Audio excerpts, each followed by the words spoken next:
வாங்க எல்லாருக்கும் வணக்கம். நான் வீடியோ போட்டு ரொம்ப நாள் ஆச்சு. இப்போ அசோகா அல்வா செய்கிறதுக்கு எப்படின்னு பார்க்கலாம். அதுக்கு ஒரு கப் பாசிப்பருப்பு எடுத்திருக்கேன். அதை கொஞ்சம்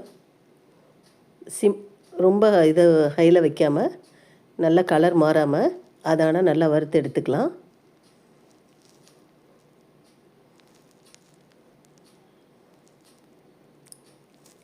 லைட்டாக வறுத்துட்டு அதை இப்போ நல்லா கழுவிடுவோம். கழுவிட்டு அதை குக்கரில் சேர்த்து எந்த கப்பில் பருப்பு எடுத்தோமோ அதில்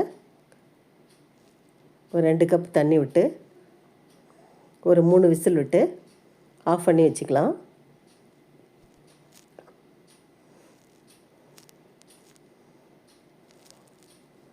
மூணு விசில் மட்டும் விடுங்க. விட்டு குக்கரை ஆஃப் பண்ணிவிட்டு எடுத்துக்கலாம்.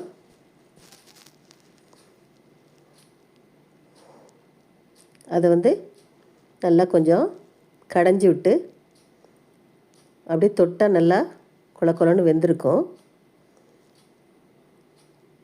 லேசாக கடைஞ்சி விட்டு அப்படியே எடுத்து வச்சுக்கலாம். அது கிண்டுறப்பே கரைஞ்சிரும். அப்படியே நல்லா இருந்தால் கூட லைட்டாக மசிச்சு எடுத்துக்கலாம்.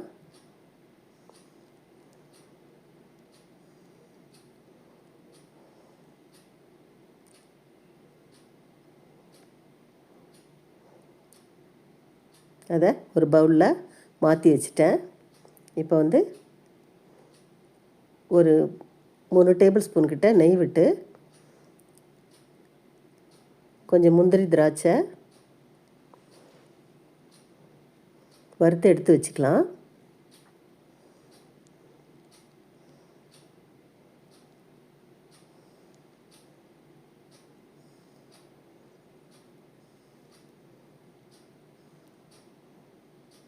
எடுத்துக்கிட்டு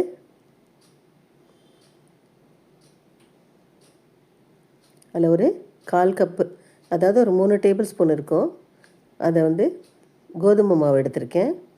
அந்த கோதுமை மாவு அந்த நெய்யில் போட்டு கொஞ்சம் நல்லா வறுத்து எடுத்துக்கலாம்.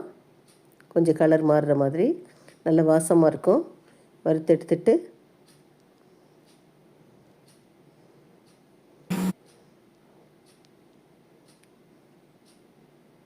கலர் மாறிடுச்சு. இப்போ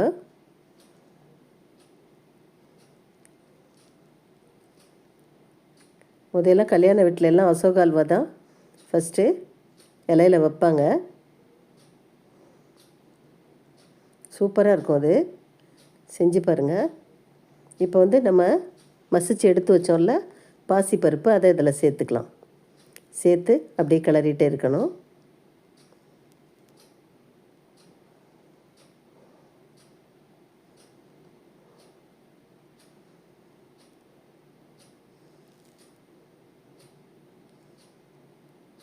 போதும். கொஞ்சம் நேரம் கிளறின பிறகு அதில் இப்போ சுகர் சேர்த்துக்கலாம். நம்ம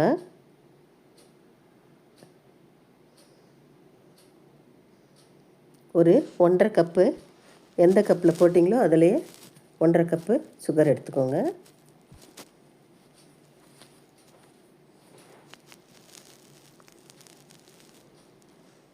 எடுத்துட்டு நல்லா கிளறி இந்த அளவு வந்ததுக்கு பிறகு கொஞ்சம் கலர் சேர்த்துக்கலாம்.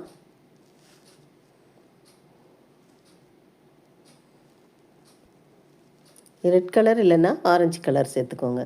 ரெட் கலர் தான் அதுக்கு நல்லா மேட்சாக இருக்கும். இது இப்போ ஆரஞ்சு கலர் போட்டிருக்கேன். நான் கேசரி பவுடர் கலர் போட்டிருக்கேன்.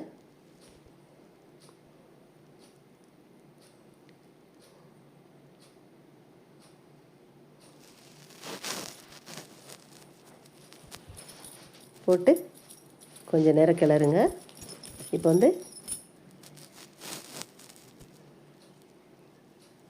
நல்லா அந்த பருப்பும் முழுசு தெரியாமல் நல்லா கரைஞ்சிருச்சு. நம்ம கிளற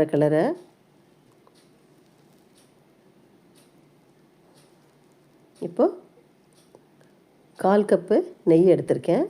அதில் பாதி ஊற்றிருக்கேன்.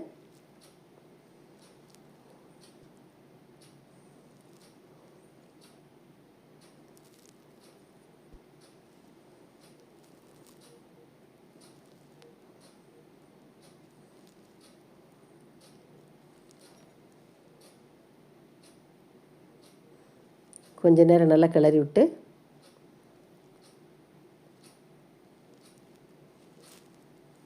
மறுபடியும் இருக்கிற நெய்யை ஃபுல்லாக அதில் ஊற்றிடுவோம். ஊற்றிட்டு மறுபடியும் கிளறி விடலாம். இப்போது ஏலக்காய் பொடி நான் வந்து சர்க்கரை கலந்து மிக்சியில் போட்டு அரைச்சி வச்சுருக்கேன். அது ஒரு பாட்டிலில் ஸ்டோர் பண்ணி வச்சுருக்கேன். அதை தான் நான் இப்போ போட்டிருக்கேன். அதனால தான் ஒயிட் கலரில் இருக்குது. இல்லைன்னா அந்த விதையெல்லாம் முழுசாக இருக்கும். இது மாதிரி அரைச்சி வச்சிட்டோன்னா கொஞ்சம் நல்லா பவுடர் ஆகிடும். அதனால் நான் அது மாதிரி அரைச்சி வச்சுருக்கேன். அதை சேர்த்துக்கலாம். ஏலக்காய் பொடியை சேர்த்து விட்டு கிளறினோன்னா அந்த நெய் பிரிஞ்சு வரும். அந்த நேரத்துக்கு ஸ்டவ் ஆஃப் பண்ணி பாருங்கள் எப்படி வருதுன்னு. அவ்வளோதான், ரெடி ஆயிடுச்சு. போதும், ஆஃப் பண்ணிடலாம். ஆஃப் பண்ணிட்டு இப்போ முந்திரி திராட்சையெல்லாம் அதில் சேர்த்துக்கலாம். வறுத்து வச்சோம்ல அந்த முந்திரி திராட்சையை சேர்த்துட்டு கிளறி விட்டு ஸ்டவ் ஆஃப் பண்ணியாச்சு. அவ்வளோதான், நல்லா கிளறி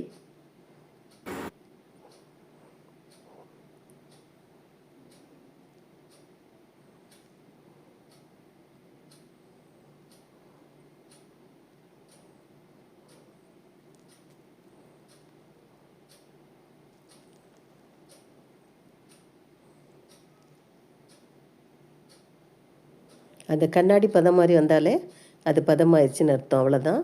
பிடிச்சிருந்தால் லைக் பண்ணுங்கள், ஷேர் பண்ணுங்கள், சாப்பிட்டு பாருங்கள். மறக்காமல் சப்ஸ்கிரைப் பண்ணுங்கள். ரொம்ப நல்லாயிருக்கும், செஞ்சு பாருங்கள். ரொம்ப நன்றி, வணக்கம். இங்கே பாருங்கள் எவ்வளோ சூப்பராக இருக்குது பாருங்கள். செஞ்சு சாப்பிட்டு பாருங்கள்.